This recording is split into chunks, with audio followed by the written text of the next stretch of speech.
How you think creates how you feel.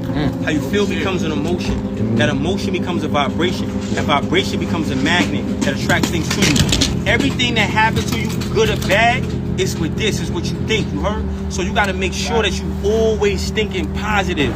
And you got to understand this, homie. I am enough.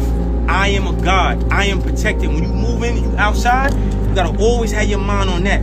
20 years from now, all y'all going to wish y'all was the age y'all are right now. Or be happy that you did the right thing with the age you at. Because the youth is wasting on the young. These y'all best years. Don't waste them getting in problems with police, chasing stupid bitches. Don't be in your emotions. Never let your emotions supersede your intelligence. Okay? A lot of times we don't have nobody teach us how to be men out here because we don't have no daddies. Or our daddies is goofies. Or our daddy in the house, but he not in tune. You heard? So you got to damn to become your own daddy. You heard? Y'all really raising yourself. You know what I'm saying? So hold on. Don't chase nothing that's already solidified. Yeah, right?